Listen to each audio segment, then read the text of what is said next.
Now, when you are talking about breast milk is magical. The meaning magical here is that we thought that the breast milk doesn't have any maternal cells, but now we know that the newborn ingests about 10 to the power 8 maternal cells, and out of that 80% being active macrophages originating from the maternal peripheral blood monocytes. It also has 32 immune factors and 5 cell types. The important cell types are 80% macrophages. It has active T lymphocytes, active B lymphocytes, and neutrophils and stem cells also. Now, this picture depicts actually the stem cells that you see in breast milk. Now, these are the stem cells that you see in breast milk. The problem about that is we exactly don't know the function of each and every cell. We have yet to learn about it. Similarly, we initially thought that the breast milk has only IgA, but now we know that the breast milk has all the other immunoglobulins as well. In addition to immunoglobulins, it has cytokines, interleukins, tumor necrosis factor, interferon. So all the immunologically active, bioactive ingredients are there in breast milk. Now, when the truth becomes a myth, now we thought initially that the breast milk is sterile. That is what we were taught when we were medical students. But now we know that the breast milk contains a lot of active bacteria. Similarly, when the baby is born, we thought actually the gut is sterile. And we know that when the baby is born vaginally, whatever the maternal fecal bacteria will be swallowed by the baby, and after birth only you get the bacteria in the gut. But now we have studied and they know that even before that there are some bacteria in the baby. Similarly, we thought that whatever it is, the baby is inside the uterus, and in utero the baby is in an environmental and in a safe environment. But now studies have shown that the gut, the placenta itself has what you call placental microbiome. It has a unique microbiome. It is unique because that we expected that microbiome is formed out of maternal the gut flora. No, it is actually formed by the maternal oral flora. And the studies also had shown that if the mother is having very poor oral hygiene and particularly pathogenic bacteria are there in the mouth, and those bacteria will get into the placenta, and that causes placental dysbiosis and inflammation, which leads to premature deliveries. So that is why now the modern day obstetricians are very concerned about that, and they wanted the mothers to go to the dentist and to have proper dental hygiene before delivery. Now, breast milk microbiome forms 40% of baby's gut microbiome and 30% from the milk and the rest from the areola of the skin. So that means the 30% of the bacteria actually not coming from the skin, but coming from the breast tissue itself. And they say estimated that there are more than 500 species. All of them are essentially non-pathogenic. So therefore, in one sense, that they are sterile because they are not pathogenic bacteria. And the majority belongs to Firmicutes genera. They are all most important type of bacteria to the baby. Now, breast milk is not only it is magical, but it is dynamic. Dynamic means that it's a living fluid, changes with the varying demands of the infant. It's so magical. So the breast milk is not really uniform. It changes with time. It changes with the feeding, and also whether the baby is born prematurely. Now let us talk about colostrum, transitional milk and mature milk. So as soon as the baby is born, the mother produces what you call colostrum within the first 2 to 3 days. Then you produce about a week or so, you get what you call transitional milk, and then the mother start to produce mature milk. Why? We'll just see what is very important about it. And similarly, you have when a baby's mother is feeding the baby, the initial part of feeding, the initial part of milk is little different to the latter part of feeding. So we call this foremilk and hind milk. And similarly, when the baby is born prematurely, the preterm milk, and when the baby is born term, the term milk also are different. So let us discuss one by one. Now, colostrum is very rich in the first 3 to 4 days, is very rich in proteins, fat soluble vitamins and fats, minerals and immunoglobulins. It has so much of immunoglobulins that is to protect the baby. And at the same time, it has what you call lysozymes and lactoferrin and a very high content of IgA, because all these things are there to protect the baby from infection. This is a very interesting study which shows that when a fetus at birth actually it says gut GI tract is actually very immature. It has very few enterocyte proliferation and very sparse lymphoid follicles. So within 2 to 3 hours of breastfeeding, you can see that proliferating epithelium you can see, and you can see that the lymphoid tissue is becoming proliferated and becoming abundance of lymphoid tissue. And also all this epithelium is also thickened, as you can see, as proliferating epithelium. So now somebody could argue that, that is a natural physiological phenomena. In every child soon after birth, these changes might take place. Well, we'll see whether it's the case.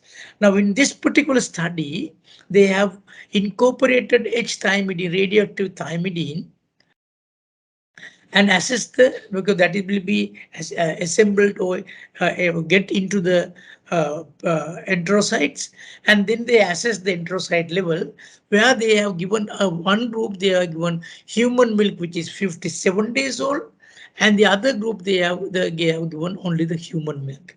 And when they did the study, they found the group where the colostrum was given, the amount of the H-thymidine incorporation is much higher. That means the proliferation of enterocyte is much higher in the group uh, where the colostrum was given in comparison to the group where the mature milk is given. So that shows that this particular function of proliferation of enterocyte is a function of colostrum. We'll talk about a little bit about foremilk and hind milk. Foremilk is watery, which contains a lot of sugar, and also it has less proteins and fat. So it is watery, very palatable, it is tasty, and the baby can suck very easily because it is just water. Whereas a hind milk is thick and white, it has less sugar, and it is very rich in proteins and fats. Now one could argue why the nature is had done something like that.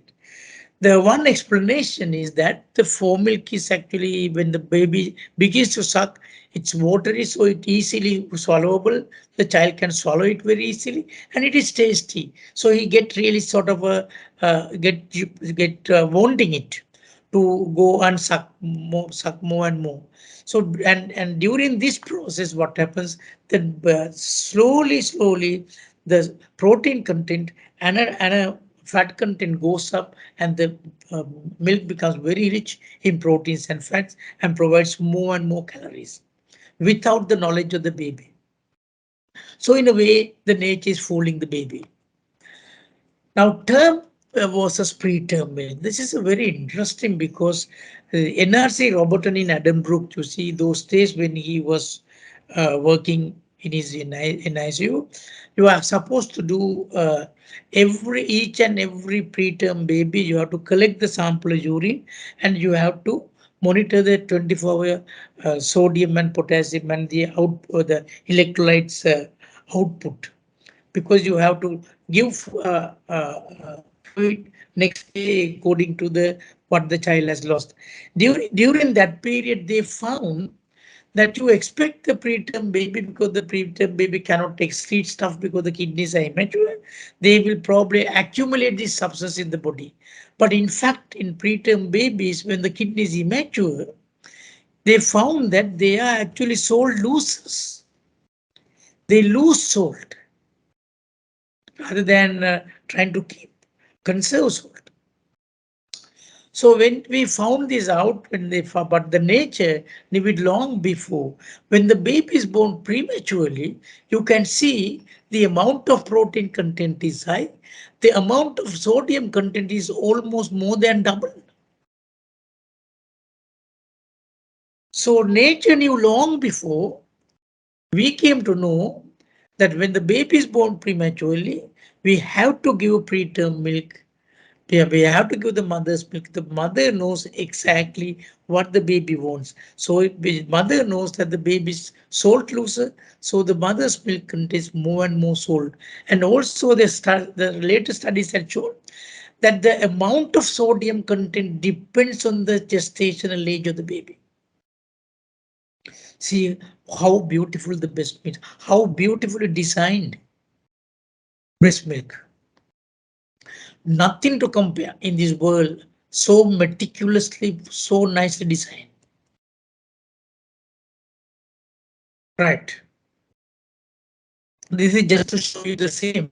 But you see now these premature formulas, I just want to show you that they have calcium, so much of calcium. Instead of the preterm baby having only 248 milligrams of sodium, whereas this formula feeds a very high content, 291.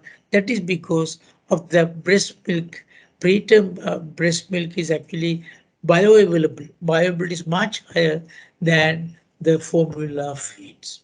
So they have to give lot of solids to compensate for it. Now composition, I am not going to talk a lot right now, but you know that my major macronutrients are lactose, providing what you call sugar, fat, and then the third component is called oligosaccharides. We call it HMO, human milk oligosaccharides. Then you have proteins. You can see the amount of oligosaccharide is much higher than the amount of proteins present in the breast milk. A little bit of milk proteins. Now, if you take human milk, it has only 1/3 of proteins that of a cow's milk. It has only 0.9 grams per 100 ml, whereas cow's milk contains 3 to 5 grams per 100 ml. And the human milk is whey predominant, which is actually easily digestible protein, whereas cow's milk has a complex protein, casein predominant, 60 to 40.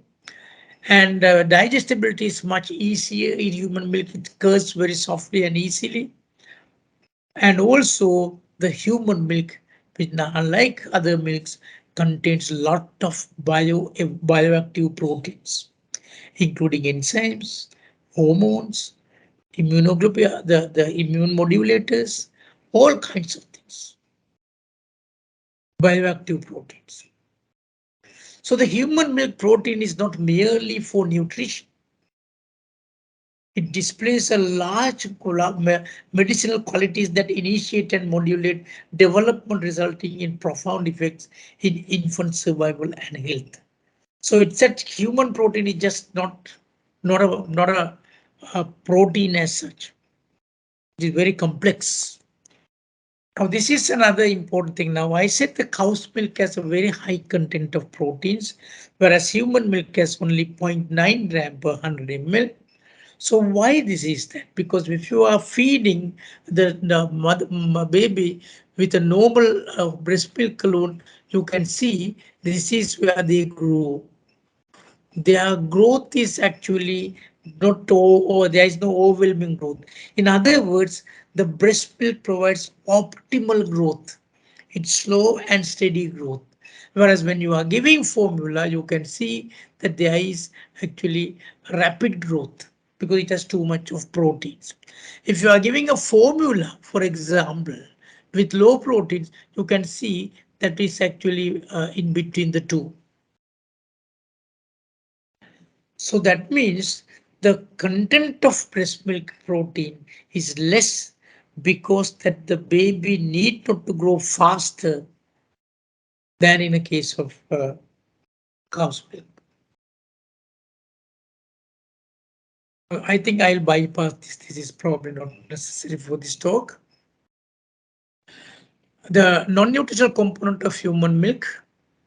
As I told you that there are a lot of bioactive proteins. I just do not know. I don't have that much of time to go through, but just to show you, which has antibacterial substances, which has hormone, particularly insulin, prolactin, and inoperactin. I will just talk a lot about that. And then your growth factors are there. Then anti-inflammatory agents are there. Digestive enzymes are there, particularly lipase, and then you have transporters. So there are 100 different types of bioactive substances in breast milk. This is the same slide again. Just a one enzyme.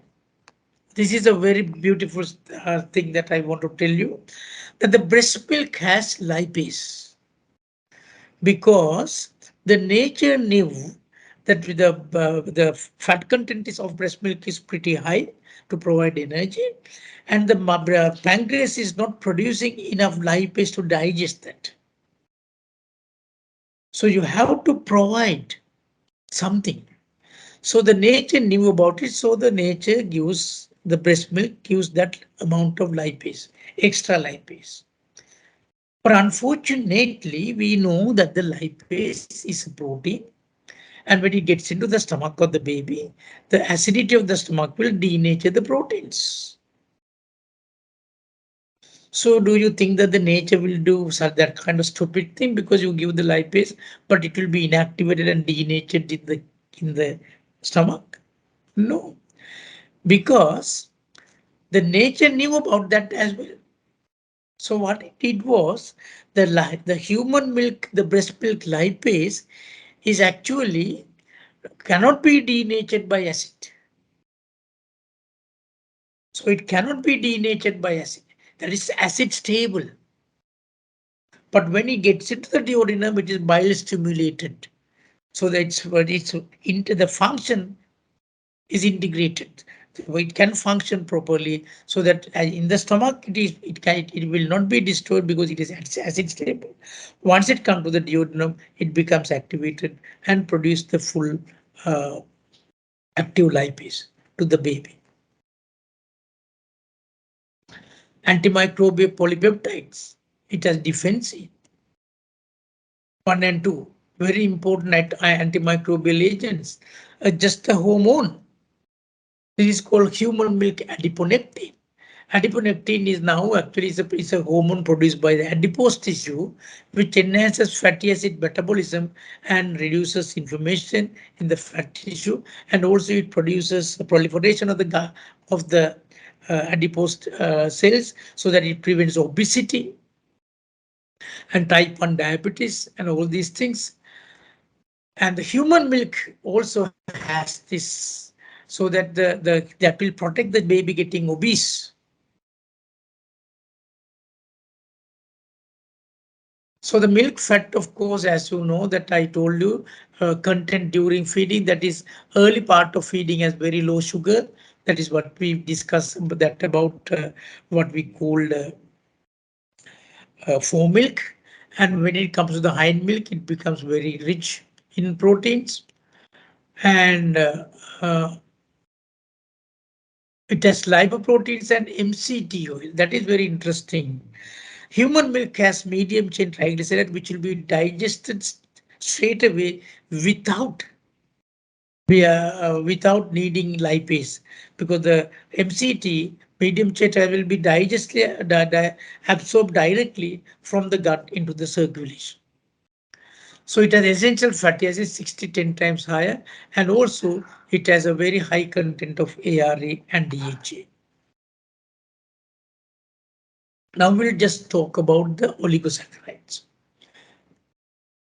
What is in human milk? Now you see that this all these things we are discussing, and now we have this third important part is called human milk oligosaccharide. There are various types. There are about up more than 200 types of oligosaccharide HMOs. We initially thought, actually we know that the human milk oligosaccharide is a carbohydrate, oligosaccharide containing few sugars, but that particular oligosaccharides the human beings cannot digest. They don't have the appropriate enzymes to digest oligosaccharide. The question is that oligosaccharide, we cannot digest oligosaccharide. No human being can digest oligosaccharide. So as the newborn. So why there is oligosaccharide? The simple answer was that oligosaccharide is probably providing nutrition for the microbes.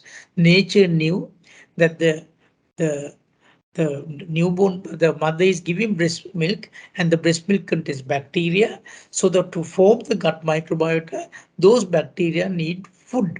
So the nature knew about it. So they are giving this additional food, which the human being cannot digest, for the bacterial growth. Well, that is true. But if you think about human milk oligosaccharides, is an oligosaccharide is actually a saccharide polymer made out of simple sugars, and it cannot be digested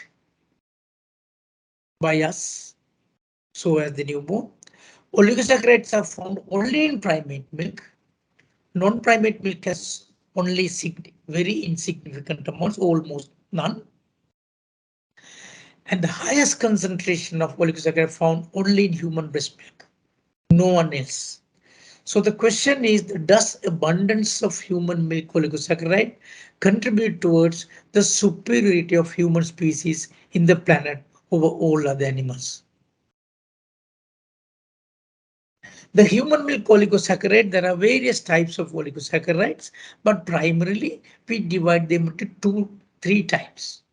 One is called fucosylated oligosaccharides, where there is a fucosylate molecule is linked into that. The second one type is called non-fucosylated, and the third type is called silated oligosaccharide. These are three types, and the silated oligosaccharides are acidic, whereas the other two are neutral. So as you can see that the neutral oligosaccharides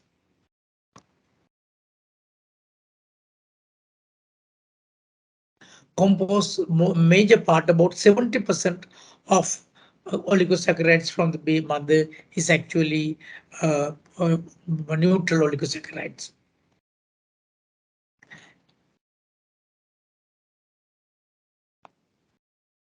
Now this is another interesting slide to show you that if the baby is given breastfed babies, as you can see that they have very high content of bifidobacterium growth as soon as you start giving breastfeeding. Whereas if you are giving formula feed, initially you have bifidobacterium, but very soon that will be taken over by bacteroids and E. coli and other bacteria. And also another important point is that the human milk breast HMO, as you can see in this slide, with the passage of time, initially this is as soon as the baby is born, they have very high content of HMOs, and HMO slowly fades off after 2 to 3 months, after about 4 to 6 months. So after 6 months, the amount of oligosaccharide in the breast milk is very little. As you can see, this is 2FL and this is LNNT. All these things are actually coming down after about 4 or 5 months. So what is the meaning of that? That means there's a specific function for this HMO to be done during that period. And once it is over, there is no need for the HMO to be there in the breast milk. We'll see what they are. Number one, that now we know. Number one, we have already discussed that is important for the maintenance or the growth of uh, proper gut microbiota in the baby. Now see, this is the same thing, another slide to show you that when you are giving breastfeed, this is a breastfeeding baby, and this is actually when you are giving a formula which has HMO, and this is actually a control where there is no this formula feed. So you can see the breast milk has actually more bifidobacterium, and also you can see it has very high diversity. And similarly, you have, if you are giving HMO in the formula feed, that there is some degree, whereas if you don't give that, they don't have that much of bifidobacterium. Here you have the pathogenic organisms are much less both in breastfeed as well as the HMO supplemented formula, whereas here you can see that you can get E. coli bacteria. Same thing with here. Now there is just a slide to show you what happens to HMO, which is very important for us. Now, when you are giving HMO, when the baby takes HMO from the mother breast milk, it will be, it has some functions, prevention of pathogeneity. I will talk to you about that. A certain amount of HMO gets into the through the intestines into the baby, into the tissue. So HMO is not just going from the not just going passing through the stomach. Some of them will be absorbed into the tissue and to the circulation. And there are some HMOs, they actually eliminates in the feces without being changed. Some will be used by the majority will be used by the microbiota, and they produce what you call degradation products or byproducts. Some of those byproducts also being absorbed into the circulation. So the point I'm trying to tell you is that the HMO has a major function. Not only it provides nutrition for the gut microbiota, but it has some other role as well. Otherwise, there is no need for the HMO to get into the tissues. No need for HMO to get into the circulation. No need for HMO to excrete straight away. And also even the byproducts produced by the HMOs, they may be having a lot of functions. That is why it is there, because that is some of them will be absorbed into the circulation as well. So there is a metabolic pathway for this HMO as well. We'll discuss some of them. Number one, they found some of these bacteria HMOs have what you call glycan receptor, like decoy glycan receptor.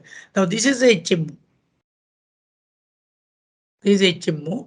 Now normally what happens, the bacteria gets into the body, then these are the glycan receptors. So the bacteria get attached to these glycan receptors, and then they invade the tissue. When you have HMO, some of the HMOs behave as glycan rejectors, pseudo-glycan rejectors, and those pathogenic bacteria will get adherent into that. As soon as HMO get adherent into the bacteria, those HMOs will be excreted directly without being digested by anybody. Because now that is, it has a decoy effect. So now the glycan, the bacteria pathogenic bacteria has got adherent to the HMO, so that has to be excreted, eliminated out. So this is one point, that is it has a glycan receptor, like decoy glycan receptor effect. Also it sometimes changes the glycan receptors can be changed. Expression of the glycan receptor will be changed by the HMOs, so that the bacteria will not get adherent into that. So it increases the blood barrier function. And this is another important point. As soon as the newborn baby is born, we know that they have a predominant Th2, right? So they have very little helper cells, so that they have Th1 is much less, whereas they have a very excess of Th2 cells. Whereas when you have given HMO, what happens? You have the balance is created between the levels of Th1, that is the T helper cells, as well as the Th2 cells. So this is very important. This balance is very important for the immune buildup, and also for the development of allergy and non-allergy, and also important for tolerance. So the HMO modulates the gut in many ways. So in a nutshell, if you talk about what the HMO, it has a prebiotic effect. So it provides bacteria for for the gut microbiota, and it has a decoy effect.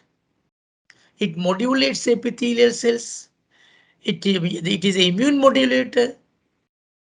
And also it is now they found the whatever I told you, that there's a certain amount of HMO will be absorbed into the circulation. Now they found that those absorbed HMOs has a very important effect in bringing the leukocytes to the site of infection or inflammation.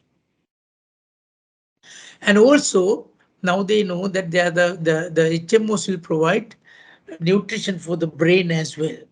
So now in summary, the HMO is not only producing food for bacteria, but also it protects the baby from infection. It's the immune modulator, it's a epithelial cell modulator, and also it's an immune modulator. And in addition to that, it has other functions as well. So this is a summary of what I have told you. What a genius strategy. Mothers are recruiting another life form to babysit their babies. Now, this is a study just to show that I told you that the different uh, oligosaccharides have different functions. And they found this particular study has shown the so-called neutral oligosaccharide called DSLNT. If the newborn babies or preterm babies, they are lack DSLNT, they are the people who are more prone to have necrotizing enterocolitis. There are studies going on where they are giving supplementing human children with newborns with necrotizing enterocolitis with oligosaccharides to see whether they are human oligosaccharides, to see whether there is any improvement. But the point here is that there's a specific oligosaccharides definitely have a role to play. We don't know exactly. Now, this is actually the gut microbiota. I don't have that much of time to discuss about gut microbiota. Just to tell you that the important thing is that breast milk gives the perfect gut microbiota to the baby. Because as I told you, it gives it gives food in such a way to decide what should be the composition of my baby's gut microbiota. So mother decides. So this is actually called the balanced gut microbiota. But if you disturb this gut microbiota, there will be problems. Like it increases the gut permeability so that the bacteria can get in and they have a lot of infections. They can get a lot of infections, not only the gut infections, but other infections as well. Then you will even whatever the toxins that you get into the body that could be absorbed. So if you have a bacteria which produces endotoxin, that could be absorbed into the circulation. Now they know that this dysbiosis is responsible for diarrheas, IBS, IBD, diabetes, obesity, liver disease, cardiovascular diseases, and very recently they found they are important for neurological diseases as well, Alzheimer, autism, and all kinds of things. So there are a lot we have to know. We know very little about it, but we know that the gut microbiota has a major role in in human health. human health. So if you disturb that by giving antibiotics, drugs, and all this what you call this H2 receptor blockers for these children, sometimes with gastroenteritis. So all these things can disturb the gut microbiota, and that will call dysbiosis, which is very important. We should not really cause dysbiosis, particularly in the first 6 months of life, because as I told you, say for example, if you give an antibiotic to a 2-month-old child unnecessarily, that will destroy the gut microbiota.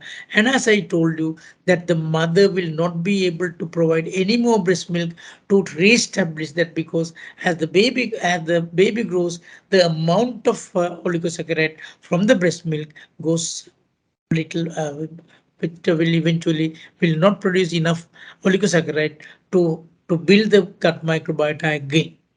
So that is very important for us to know. Now there are a lot of talks about the brain and the gut, and they nowadays believe that the gut is also a third brain or second brain. The HMO and their metabolic products such as sialic acid play an important role in brain development, neuronal transmission, and synaptogenesis. HMO product sialic acid as potentially essential nutrient for brain development and cognition. This is for brain development. Now, in addition to that, they found that 2FL, for example, affect cognitive performance and improves learning. And there's a lot of other functions recently people have come to know, particularly behavioral responses, the ADHD and autism related to defect in particular HMOs. Now, this is another story about gut microbiota. When you have a proper gut microbiota, you see that you have the normal short processes of these microglia in the brain, limited branching, standard maturation, and activation. Whereas if you give these animals antibiotics, or if you make them in a germ-free medium, you can see this is the kind of microglia that you see. They are very long lengthy processes, and they are branched so much, and even the quality of the microglia is not right function-wise. There's a very impaired response to bacterial proteins and LPS, particularly gram-negative bacteria. So how does the interactive talking takes place? Well, what it says is that the gut microbiota and its metabolites talk to the central nervous system, because most of these metabolites which have been produced by the derivatives like SFA, which is called small chain fatty acids. They are the metabolites. I told you that the bacteria, once the bacteria digest oligosaccharide, they produce various forms of metabolites. So one is we just discussed, sialic acid is important for brain growth. But in addition to that, small chain fatty acids are important for microglial my maturation and proliferation, and it functions. Then tryptophan metabolites, and then they found that most of these SFAs are actually neurotransmitters. So they give a lot of neuronal signaling. So the gut microbiota talks constantly to the brain and giving signals. You do that, you do this. And at the same time, it talks through the peripheral immune system and with the brain. So these are actually, I just cannot explain all these things, but just to show you that the brain is not like the brain is actually to a certain amount, not completely, but at least in the very early life, the gut controls the brain to a certain extent.